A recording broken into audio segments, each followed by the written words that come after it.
Good morning, everyone, and welcome to another edition of Bleeding Crypto's Market Update. Today is Wednesday, September 18th, 7:47 a.m. local time. I hope you're having a good day, morning, or afternoon, depending on where you are in the world. Let me start off with my disclaimer. I am not a financial advisor, and this is not financial advice. This is to be used for entertainment purposes only, for your fantasy paper trading. No different than a fantasy football league. All right, guys? So, let's start with the obvious. Today is a very, very important day in the market as the rates are expected to be announced. The rate cuts are expected to be announced, whether it's 50 basis points or 25 basis point. And here's my opinion, guys, and I am not an economic expert, an expert in the economy, better said. So please don't take anything I say seriously. This is just me thinking out loud. There's two camps. One that says 25 and one that says 50. And usually what I've seen in the past is these predictions, they're pretty accurate. And when the news is finally given out, when it's announced, better said, nothing really happens. It becomes pretty much a nothing burger. The market has already anticipated well in advance and has already factored in either it's a 25 or a 50. Now, I may be wrong on that. I may be wrong. This is a change that we haven't had in years, so this can have a more significant impact. All right, or could the market makers just utilize that news to really use it to their advantage? And what I mean by that is use that news to justify massive wicks and violent moves to the upside and the downside, because we understand that those moves are liquidity driven. When they have big moves to the upside, big moves to the downside, they take out a lot of the stops. They run stops on the upside and the downside. They liquidate shorts and longs. And on a normal day, it's very hard for them to do something like that because it's going to deter a lot of people to enter markets if you're going to have random huge spikes one way or another. But on a day like today, we expect it. It's the norm. So do they just take advantage of that and give us that type of whipsaw action? That I don't know. But here's what I am looking for, because we don't know the degree of the whipsaw, but we do understand that in the past, we've had those whipsaws. And what ends up happening? The dust settles and the direction of the market continues to go whatever direction the market makers wanted to take it. So there's going to be levels that hasn't changed on our chart. The levels that we've been looking at, once we get those ugly wicks out of the way and they're able to knock out whatever areas they wanted to knock out, we then start to proceed, and resistance, for instance, like you look at this purple line, this resistance, just because you have a whipsaw action today, if we get that, it doesn't change the fact that this has been resistance for 6 months. It doesn't negate that this has been resistance up here, this top channel, for 6 months. It doesn't negate that we have a huge liquidity cluster at $51,500. All that is still there. The markers are still there. The indicators, the oscillators, they're still going to be in a position that needs to be resolved. So that's really what I'm focused on. I don't really care about all that whipsaw. What I still need to do for me is follow the plan. Nothing has been invalidated until it's invalidated. So let me give you an example of what I'm talking about. First of all, you guys know what I rely on.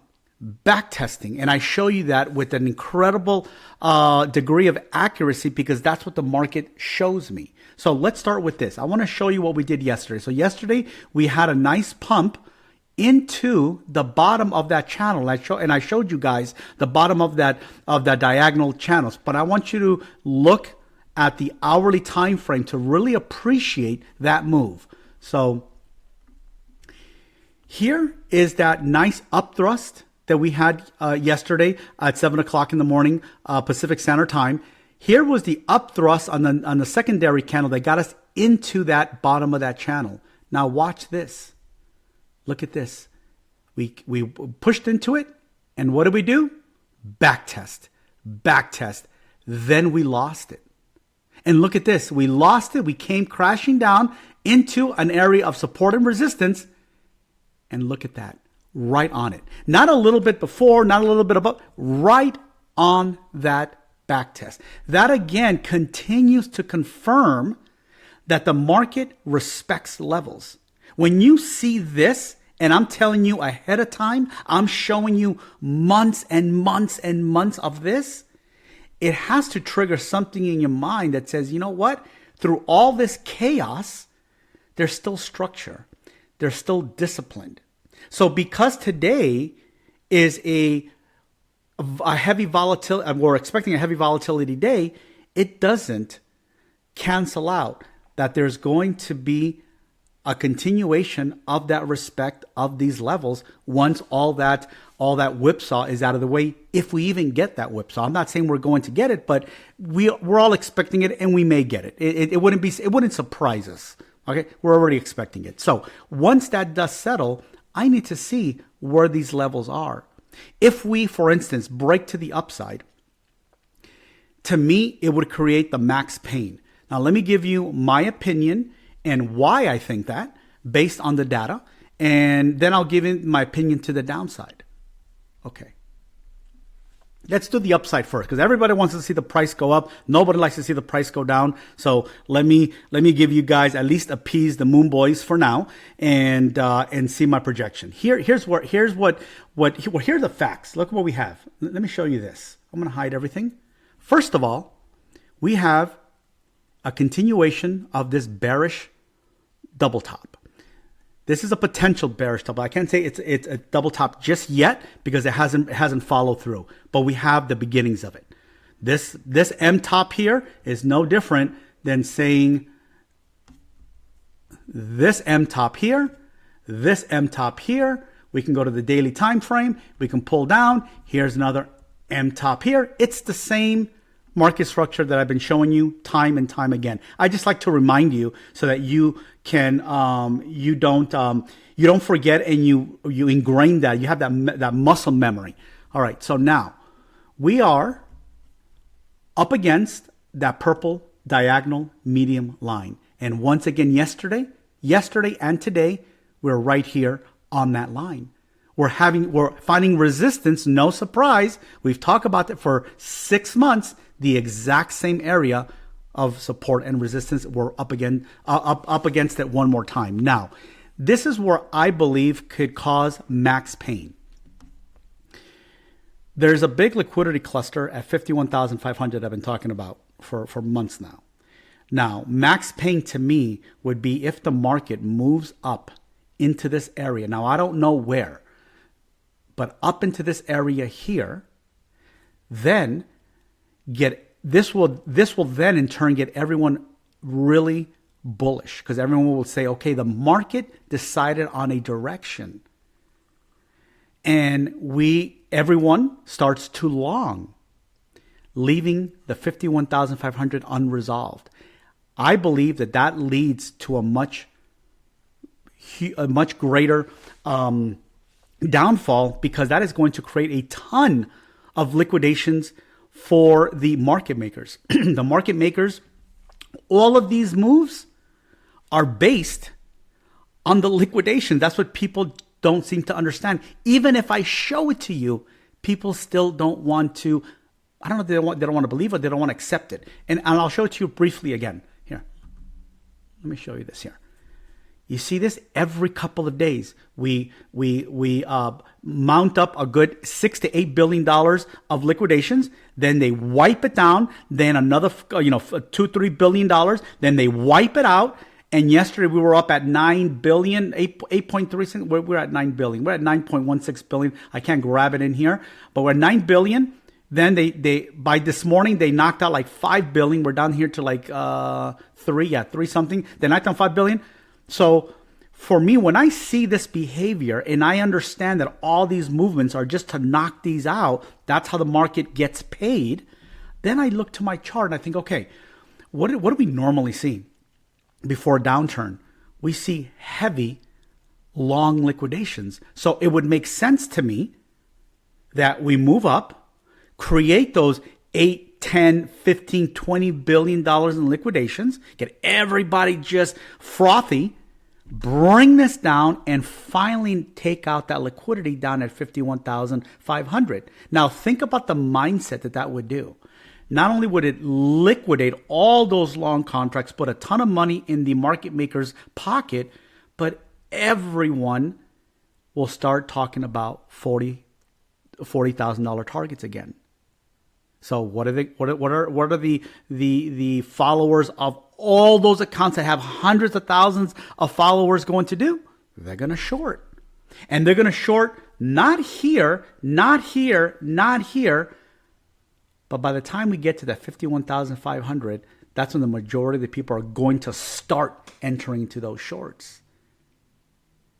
And to me, that would be something that I have, that I'll be curious to see if that's the direction they take, because that's the norm. That's what I normally see. And it's not that I see. Look, I can zoom out and show it to you. I can zoom out. I mean, it's as clear as day. Let me hide everything. You don't need anything. You can just clearly see what they do. Look, it's no different than this price action that we've seen for the past 5 months. You drop it, you get everybody uber bearish, you bring it right back up, you get them all talking about all-time highs, you bring it back down, you come back up, liquidate everybody once again, get everybody nice and frothy with these nice big $6,000, $5,000 candles. Oh, here it is. I remember the post, guys. Again, you guys can always scroll up to your Twitter accounts. Scroll up to May 15th. Seriously, I'm not joking. Scroll up to May 15th to your favorite influencer and then listen to what he was posting on the 15th and especially on the 20th. $80,000 around the corner, $100,000. And we end up here. These candles are designed to do that. I showed you guys this yesterday. So a move up here would be no different to get everybody frothy, get everybody to long, bring it down here. Now, here's where I think that things may change. And I'm going to explain to you why. Not because I'm a moon boy, because I see this. I look at this and I think, okay, we're eventually, in my opinion, and I could be wrong, but we're eventually going to break out of this bull flag. We're going to break out of this bull flag.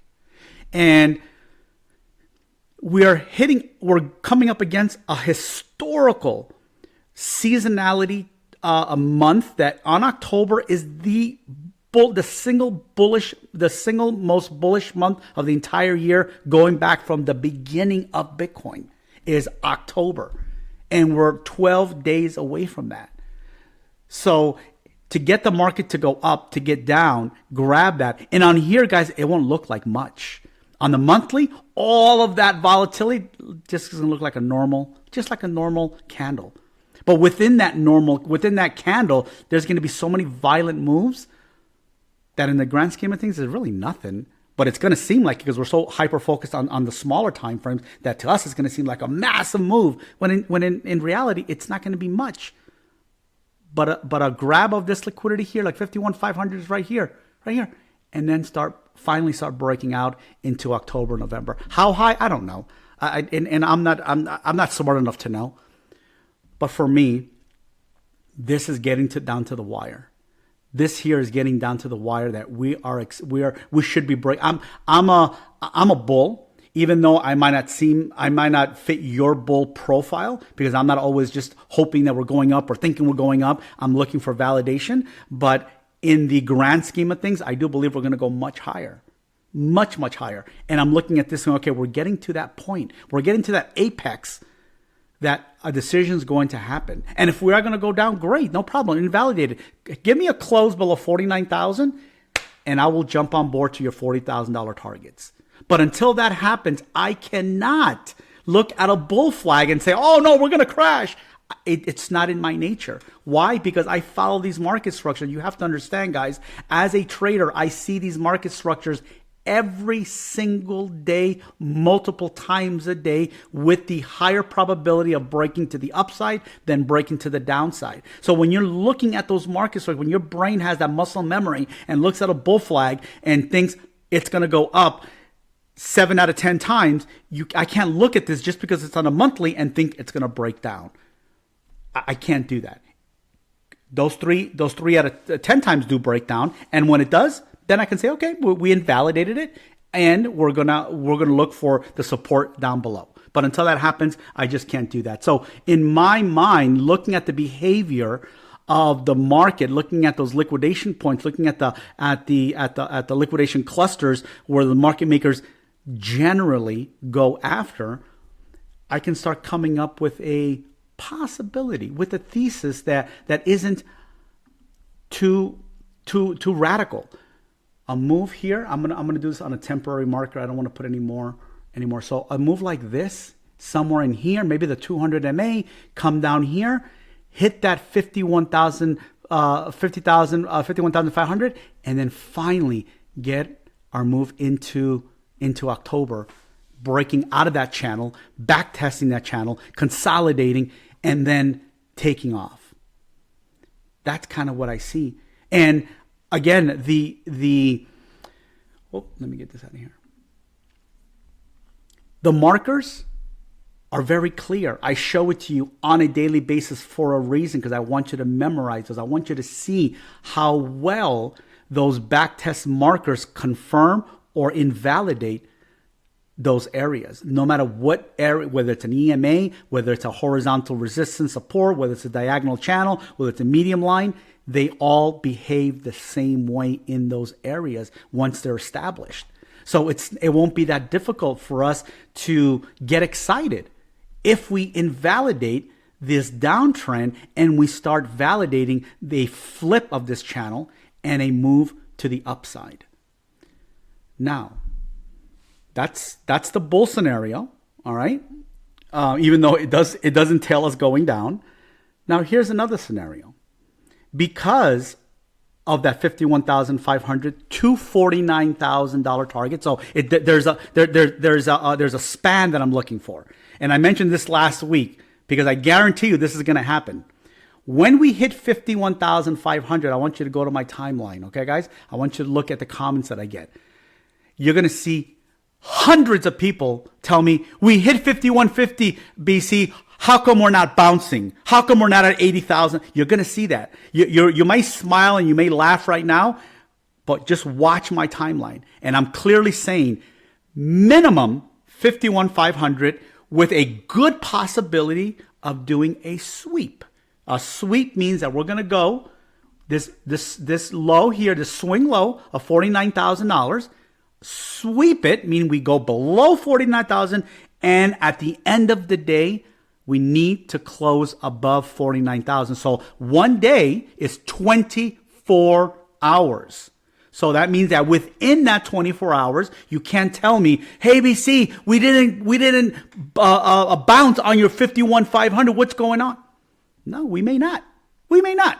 So at the end, on that day, when that candle closes at 5 p.m. Pacific Standard Time, if that candle closes below 49,000, I'm going to jump on a video and I'm going to tell you, okay, guys, these are my downside targets now because we now close below the swing low. To me, that's one step closer of invalidation. I have no problem saying that we're going to invalidate or validate something. I don't control the market.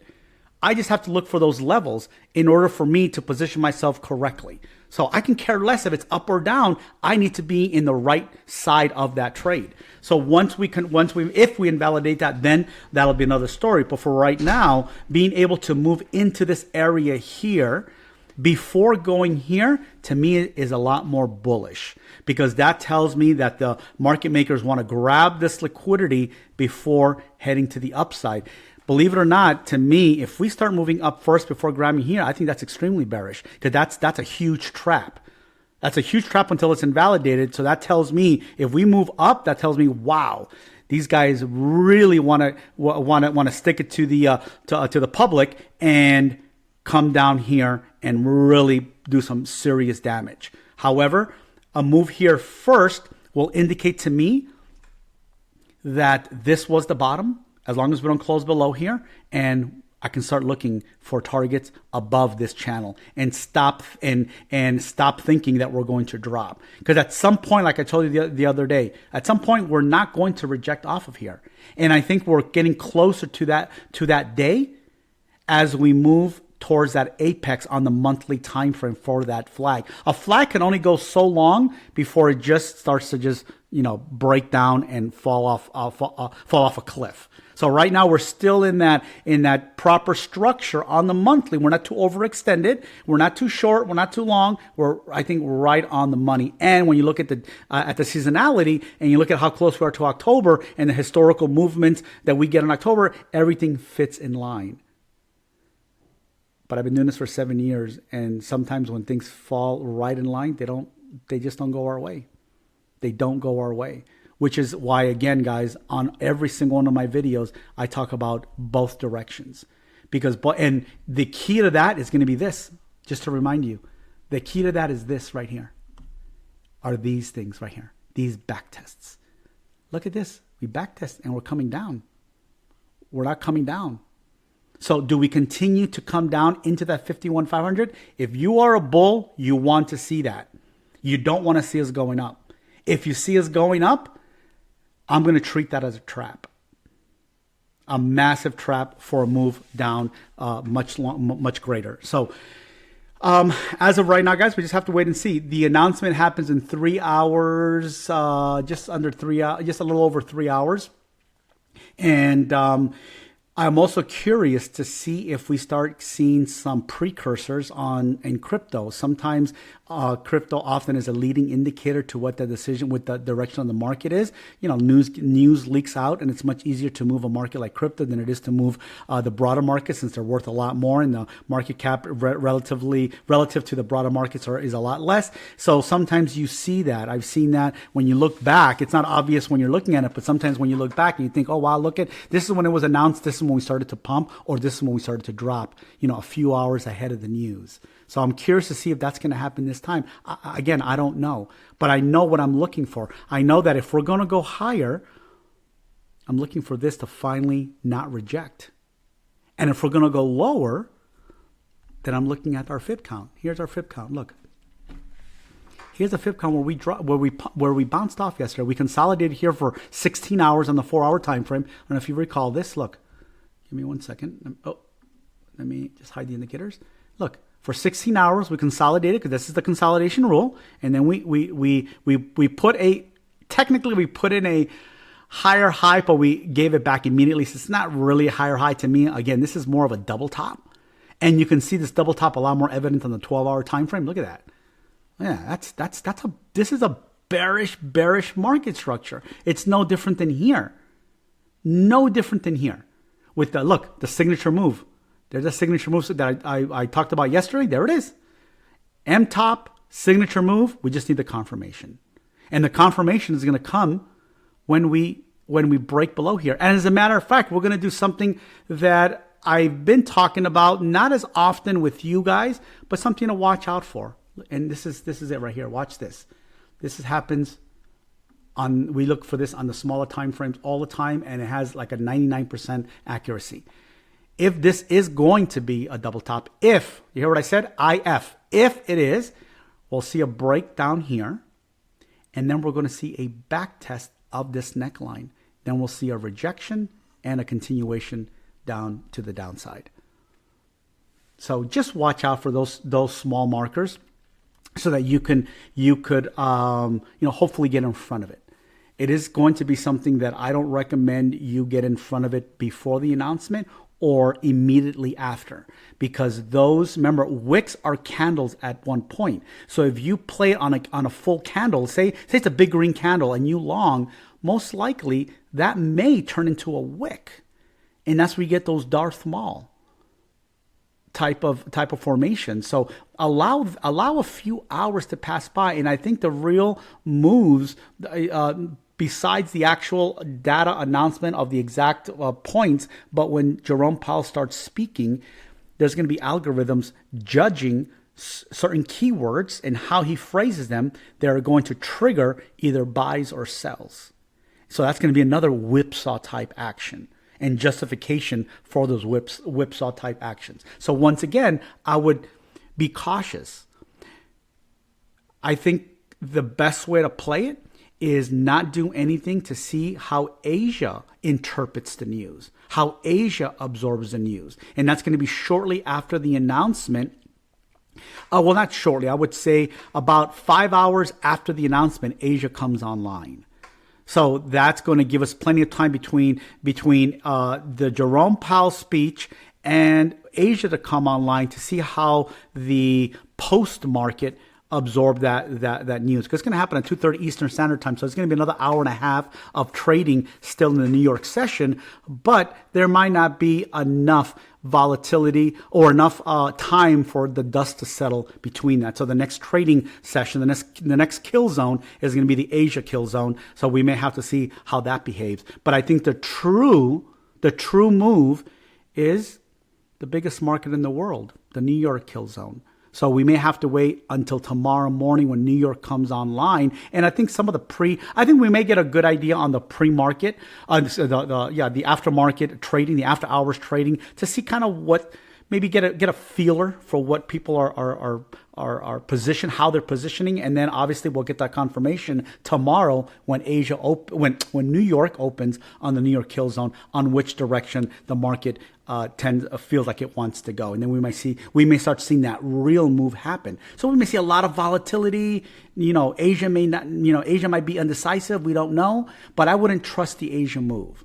So for instance, if Asia can, slowly runs it up, you can scalp it if you're knowledgeable in how to scalp or a day trade. Take those quick positions. Go for it in the 5 and 15 minute time frame. But I'd be a little bit weary to want to step in with high confidence that Asia is going to give us a direction. I would rather wait for New York to come on tomorrow, and then we'll see how the actual market, the market that leads the world, how that market reacts to the 50 or 25 or 75, whatever the basis points is going to be, how that market is interpreting that news. There's a lot of data showing that if we get a 50 basis point, that the market's going to crash hard.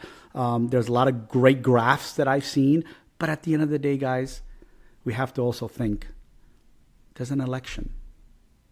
Do you really think, and I'm not political at all, this is not a political channel, this is just me talking out loud. This administration is fighting for their life because Trump has a very good chance of winning. So do you think, is it reasonable to think that this administration is going to just let the market crash before people are going to go out and vote? They're going to cast their ballot. They're going to look at the economy. Oh my God, the economy is crashing. Everything's. Do you think they're going to want to allow that? And believe you me, that they do have control over that. All right. For me, it's very hard to believe that they are willing to just throw in the towel like that. So even though historically a 50 basis point does crash the market, I don't think, if that were the case, I don't think it's going to happen until after the election. I don't think it's going to happen pre-election. So that may get us above and close. So there's a lot of uncertainty, guys. And like I said, we can make a good case for the downside. We can make a good case for the upside. But you have to allow the market to give you those validations, those invalidations. And running up protecting your profits either way is going to be crucial. To me, honestly, it's going to be more crucial if it goes up, because I'm looking for a way down. If it comes down first, then this move up here is not as crucial to me. I think it's going to be, it's less danger. It's going to be a lot less. I think we're really in danger if we start heading up. All right. Tomorrow, we will have another market update, and tomorrow's market update is going to be really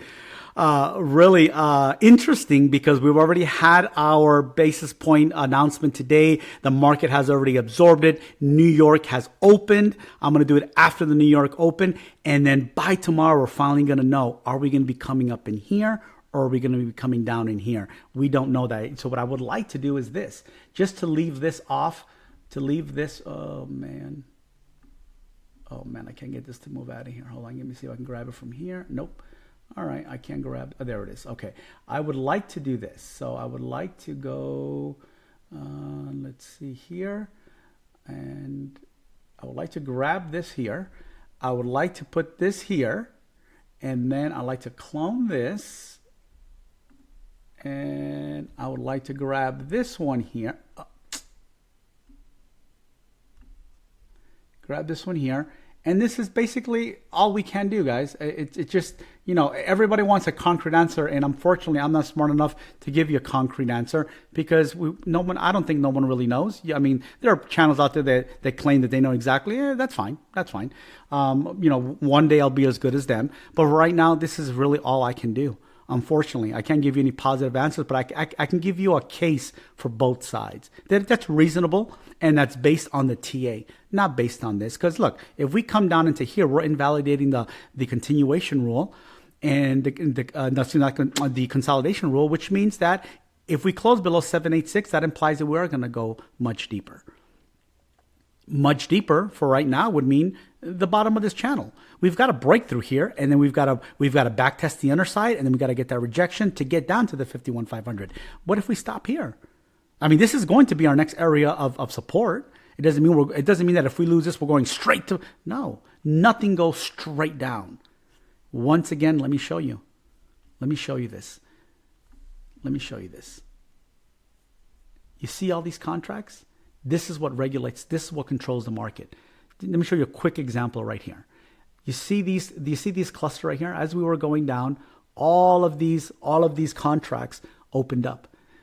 We got 100 million, 100x, 58 million, 37 million, 25 million, 45 million. Market's going down, says, you know what?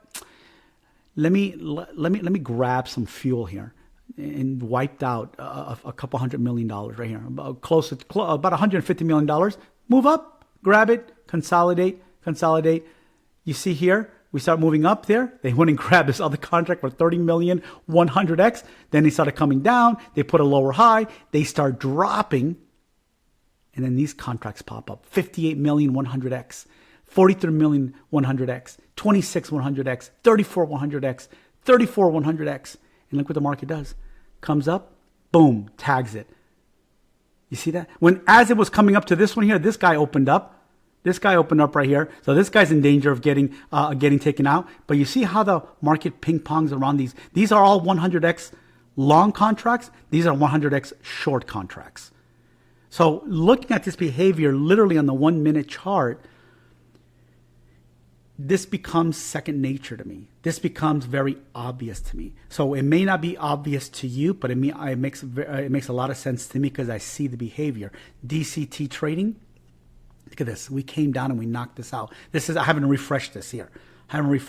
So as we were climbing up here, all of this heat was creating, all this liquidations were being created. And look, as a matter of fact, look at this real quick. I'm going to refresh this. This is the 1 day look back. Watch this. The 1 day look back, I'm going to clear it, and we're going to see the after. All right, let me go here. Watch this. There it is. That was that yellow band that you just saw. There it is in real time. We took it out, consolidated, look at that, and started moving back up. Now, when you look at that data and you rely on that data and you make moves off that data, it's hard for you to get it's hard for me to get unrealistic with the way the market's going to move or the behavior of that market, because I know what's moving these. I know what's moving this market to do a formation like this. I understand why do we see so many M tops? Every time we drop, it's always the same type. And again, it's very easy for me because in my mind, when this is dropping, I can already see the bubbles forming. All I have to do is look in here for the confirmation of that. And then I know what this means here, that we're liquidating everything, we're running all the stops. Then we have that move. Then that violent move happens. So when I look at this, it's the exact same gameplay. What do you call that? What do you call it in football? Not gameplay. Oh my God, I'm having a brain freeze. Anyways, you know what I mean. The same play. over and over again, nothing changes. It may look erratic to you, but look, when I point it out, hopefully when I point it out, you can see nothing changes. Look, there's the M top. Look, there's the M top. Look, there's the M top. Sometimes you have to maybe go to a lower time frame or a higher time frame to recognize, but it's the same thing. We have a neckline. Look, we dropped, we came back up. Look at the neckline. Look at this. I can't make this shit up. It's just, look, there's a neckline right there. There's that drop. Remember, this was a candle at one point. Look what we did. Came back up. We back tested that neckline, and then look. Nothing changes. Look right here. Look at the back test right there. Look at the back test. It just continues to happen on any time frame. Every single one of these market structures behaves the exact same way. They're going to vary a little bit in shape, but nothing varies in the overall behavior. And that behavior is dictated with these contracts. And once you understand how that works, this becomes a much easier game. Not that it's ever easy, but easier to understand and not get over emotional. So when I look at this here, it's hard for me to get bullish, put it that way. So I guess that's a good way of describing it. When I see a double top like this and I see post, oh, we're going to go higher, we're going to go to, it's hard for me to believe that because I know that this market structure normally, more often than not, is a precursor to more downside. And it keeps me grounded. Now, can it invalidate? Absolutely it can invalidate. Absolutely. And if it does, great. If it does, then this is what I'm looking for. Again, it's a matter of how you're going to view the market without having that bias. This is a bias to me of a possible downtrend. However, I also recognize that this was a low, this was a high, and this could very well be a higher low. So if we invalidate this and close above here, I'm looking for a higher high. And I've showed you guys how I measure those higher highs. You put a harmonic pattern, and that's going to give me a very high accuracy where that next higher high is going to be. If you're interested in joining my $25 a month Telegram channel where I keep you basically in front of these moves so that you can play them, you can go to this link here or send me a DM and I'll send you the link. You can sign up. It's $25 a month, literally 88 cents a day for me to tell you, hey, you know what? I think this is bullish. I think you should enter along here. This X factor invalidation is here. This is my target. And move up your stop to protect such and such profits. You get that direction. I take the thinking out of the equation for you, and all you have to do is just follow like a robot for your fantasy paper trading. Of course, you never want to use real money because it's not. I'm not a financial advisor, so you wouldn't want to use real money. But on your paper trades, 100%. I would advise you to follow me. Am I going to be right every single time? No. Am I going to be in a trade 24 hours a day, 7 days a week? No. So if you think that you're going to come in here and we're going to be banging out trades every hour, all day, nope, don't join. Do not join. Okay? We're not going to be banging out trades every hour, all day, 7 days a week. Well, actually, we do bang out trades 7 days a week. I can't say that because and nobody in my Telegram listening to this can say that we haven't done it 7 days a week. We do because I'm neurotic and I do this 7 days a week. However, I don't want you to expect that. I do not want you to expect that you're going to be trading 7 days a week. All right, and also you also have to remember that I am a day trader. So if you think you're going to come in here and you're going to be putting these 40, 50, 60% ROIs a day? Nope. Because any day trader that's worth anything knows the value of taking profit. And I take profit very quickly. Very, very quickly because I try to be consistent on my wins and minimize my losses. And the only way to do that is to take your profits and run. Take your profits, close a trade, and wait for the next one. So, and it's not that difficult when you have a 5X to run up, a 8, 9, 10% ROI very quickly on a 5X. It doesn't have to move that much. for you to bank those. So I'm one of those traders that if you're going to follow me, do not expect huge ROIs. You're going to expect consistency in and out. I often give targets much higher than what I actually exit. For those who want to write it up, and if you don't really care, you don't write it up, that's fine. You can. But I let you know too, hey, that's a target, but I want to get out because I had this much profit and I want to secure it. But you don't have to follow me. You can continue to ride it up. And you know what happens more often, guys, than not? I would say, no kidding, guys, no exaggerating, 80% of the time when I exit, right after the market drops. And I tell people, I hope you guys took profit. If not, you learned a lesson. Because some people won't listen. They'll stay, oh, no, I'm going to stay BC. I used to get a lot of DMs in the beginning. Why'd you exit so early? This isn't going to keep on going. It's okay. Let it go. I'm fine. And then half hour after that, oh, BC, I should have listened. I should have followed. You were right. How did you know? Well, I'm not here to teach you. This is a $25 a month, but join my Discord and I'll teach you what those signs are. When you live in the 1, 5, and 15-minute time frame, you get to see those rollovers happen very quickly. And you get to see the signs very quickly. And as a day trader, as a scalper, you have to live in those time frames. So that's why I exercise caution and I take my profits very, very seriously. All right, guys, everyone have a really good day. And let's see, I'm really excited for today's announcement. Let's see what we get. Let's see tomorrow. We're going to be here tomorrow. So let's see which one of the paths we took. This is the bull path. This is the bull path. I'm going to put this on here because you're not going to believe it, but this is the bull path. Bull path. Okay, this is the bull path right here. This is the bear path. And this is going to be opposite of what you're going to hear out there. So be careful. Bull path. Bear path, excuse me. That's going to be the bear path. Most people, if we climb up here, watch. Be careful, please. They're going to tell you, oh, here we go, 72,000, 74,000, 80,000. Be careful. Okay? This is the bear path. This is the bull path. Have a good day, everyone, and we'll see you tomorrow.